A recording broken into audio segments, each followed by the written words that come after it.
Exterior, the Sheets' front porch, daytime. Ray rings the doorbell, and Mrs. Sheets answers. Mrs. Sheets? Yes? I don't think you're gonna remember me. Of course I remember you. You're little Ray Frazier. You're the one that was always blasting the music all over town. My husband has been wanting to get his hands on you for 20 years. Yeah, that's me. Do you remember my brother? Hi. How could I forget your brother? Interior, the Sheets' house. Fred, Ray, and Mrs. Sheets are standing in the kitchen. She's apparently a hoarder, and there's stuff piled all over. If I'd have known I was gonna be entertaining, I would have cleaned off some chairs. Oh, that's all right. Once again, I'm very sorry to be dropping in on you like this. We won't take up much of your time. It's fine. What can I do for you? I was looking to reconnect with your son, Brian. Does he still live here? Are you kidding me? My boy's a superhero. He doesn't still live with his mother. Honestly, I couldn't tell you where he is because the government keeps moving him around. I'd like to give you his cell phone number, but he always gets very mad at me when I do that.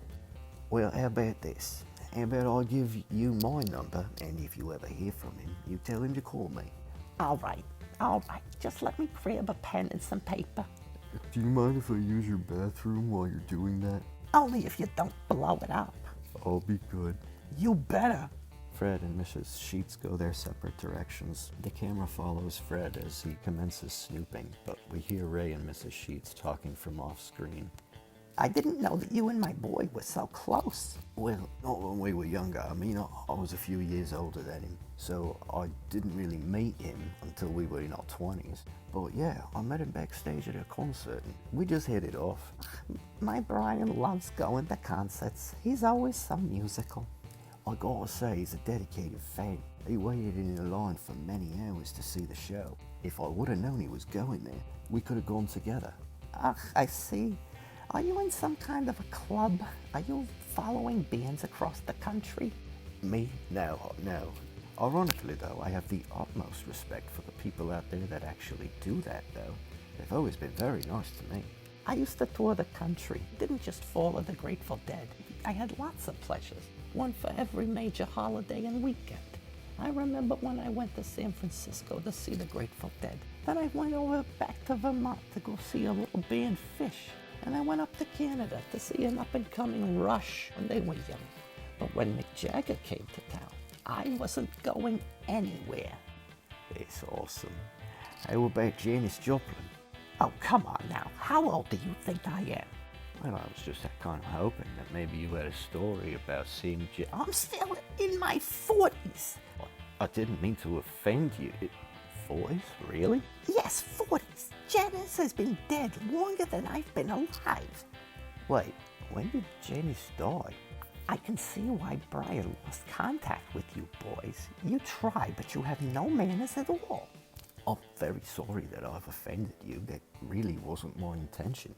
At this point, Fred has finished snooping and flushes the toilet to provide necessary sound effects before returning to the living room. Sorry about that. What did I miss? Didn't have time to wash your hands? Well, can I try again? Actually, I think you boys were just leaving. Really? Over a Janis comment? Over a severe lack of manners. Well, okay, no problem. We can leave. Here's my number. Feel free to pass it along to Brian next time you hear from him. And once again, I'm very sorry if I had offended you. Yeah, sure, fine. Don't let the door hit you in the ass on the way out. It was lovely seeing you again. Get out of my house. Exterior. Outside the Sheets' house, daytime. Fred and Ray exit the house and begin to walk away. Wow, what happened in there? I asked if she ever saw Janis live and she flipped out saying I was calling her old. Well, yeah, man, Janis Joplin died in 71. She can't be much older than that. Well, shit. How'd you make out snooping? Got some pictures of his mail and some of his weed, but not much beyond that. I think you should give the weed to his mother. She needs it more than we do. Exterior. Warehouse, garage. Fred and Ray walk up to a very ordinary looking door and Fred starts playing with the security panel. I seriously doubt IQ's going to be here. I mean, don't you think she's out giving a speech at Harvard or something?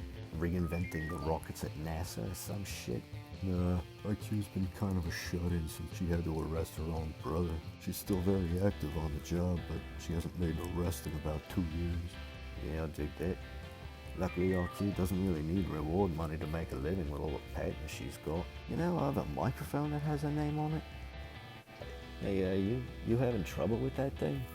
No, it's just there's an extra 50 steps involved because I'm not technically government property. Kind of a pain in the ass. Yeah, well, I guess it's not all that crazy to keep unauthorized personnel out of your base. No, I'm authorized. I'm just not in their employ. Then how do you gain access to IQ's hideout? I outsmarted her wicked bad at trivia night once. You beat IQ at trivia night? Yeah, it was wicked easy. I just convinced her that drinking was beneficial to her game. And she bought that. You know, the more you tell me about these freaking superheroes, the more I really can't respect a single one of them. No, I convinced her that drinking was beneficial to her game, her dating game. After she let me buy her a third drink, which is her limit, I then bought her a hooker and told her that there was an extra 20 in it for each drink she got her to consume. The whole night cost me like $400, but I won the $5,000 grand prize, as well as a passcode leading me inside her base. Alright, here, stick your face in there. Ray puts his face up to the security terminal. Shortly afterwards, we hear a loud click. Welcome, HAMMERSPACE, and blood-related guest. Wow, really? Blood-related guest? Would you rather, Reggie? IQ, can you see me? I know you can hear me. Enter dramatic introductory slow-mo sequence of IQ entering the room, complete with hot music and a fog machine. It all ends abruptly as IQ pulls a weapon on Fred. This better be good.